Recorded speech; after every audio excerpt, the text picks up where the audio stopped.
Okay. With that, the other team that they're chasing right now is Dignitas, who they did lose to Immortals in their first game, but then rifled off wins against Team Liquid and FlyQuest. So FlyQuest not quite the same here as we go into our push for the playoffs. Thank you, Melina, for the Olympics. Olympics inspired art for us here. Beautiful. Dignitas and Immortals fencing for the thing. USA won Okay. the golden fencing. She was half Filipino, so big shout outs there. Just derailing from that for a second.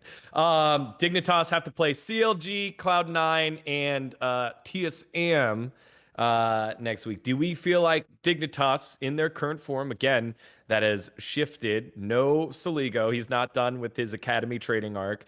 Obviously, Joshy Boy is not coming back to come play in the jungle. Do we feel like this team's going to hold on to the 6th place spot here and are deserving of it? Because I personally believe that Immortals can nip it from them. I think head to head, what's the head to head here? Immortals, oh no. They don't have the tiebreaker. So Dignitas just needs to win one game, and then Immortals will need to go all 3. So yeah, what do you guys feel like on this squad? Has anything changed from what we've seen, given the fact that they beat Team Liquid squad that should be, better than them? I mean, I would say that when I watch Dignitas play, I feel like the whole team is just a massive credit to like the fact that Acadian is actually just still like a good jungler within LCS. Every single time he comes in, like we noticed it 2020 spring, when he came in over Grig, how well he played initially. And I just feel like Acadian just always has gotten like a bad rap ever since he got randomly benched from TSM, pretty much. Like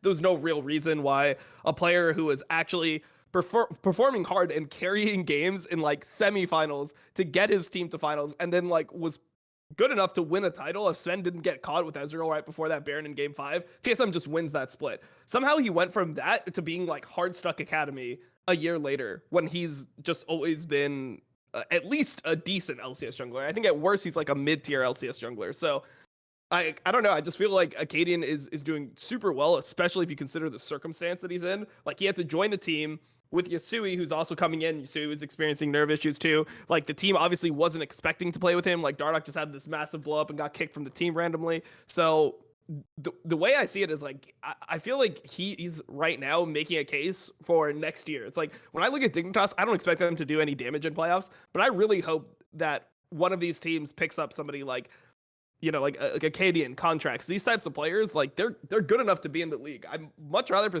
see players like that like be on some of these middle of the pack teams that can actually do damage than have like these new junglers keep on coming in that really don't have much upside.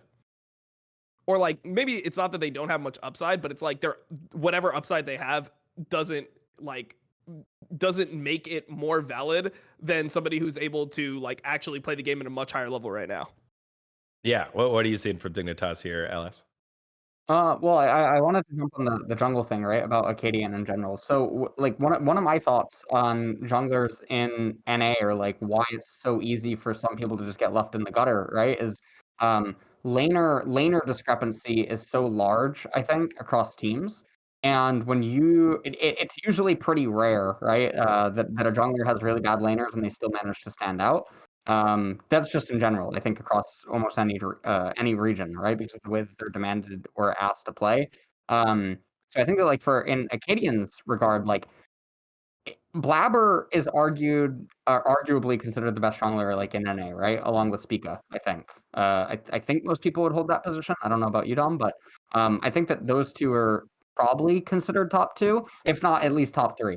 But I think that even if you were to place them in like Europe for example, they're not even top 6. So what does that really say about our 4th through 10th place junglers in NA, right? When there's such a discrepancy between Blabber, Spica, Closer, and like the rest of the league.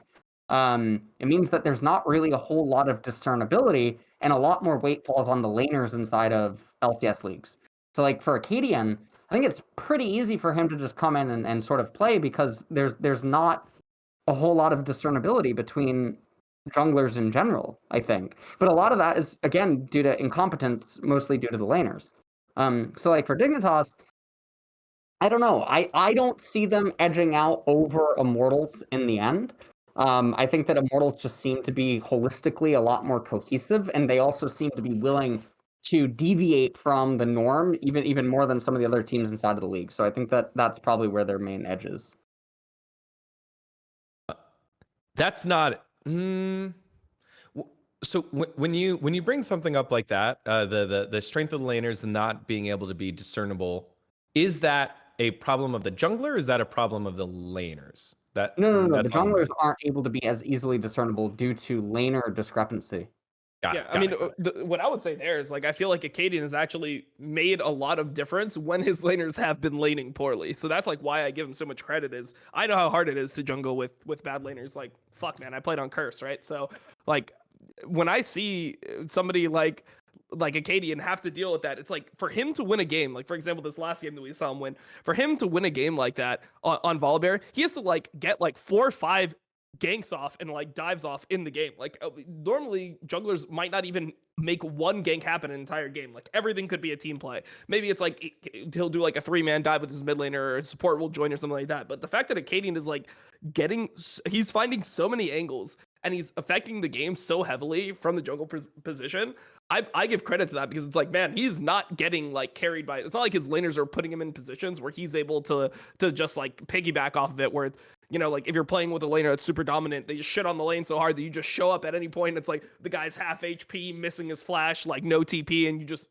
murder him, right? Like he's not in those situations often. So like he's being able to find angles that are like very like they're not there for very long. Like they're very small windows that he's able to execute on. So that's personally, like as a jungler, it's something that I respect a lot, because I know how hard it is to actually find those angles in games where, like, you know, if he makes a wrong move, if he gets counter ganked once, the game is probably over for Dignitas in a lot of situations. If he ganks a lane and the enemy jungler's there, or he loses his flash, or his laner dies, or they get 2v2'd, the game just probably ends because they're not having a natural advantage anywhere besides for sometimes bot lane. So I respect it at least. Got it. Thank you for that clarification. Because yeah, it's with the few amount of regional games that we have, and plus there was no Rift Rivals this year. We didn't get a lot of NA versus EU, rightfully so. Yeah, that's what I was going to say. Rightfully so. We don't get to know, like, hey, how do these players stack up? Again, remember, like Jose Dioto, great at Worlds, and now was benched for NXI, who played well for a little bit. And, you know, how do we really compare form between the players?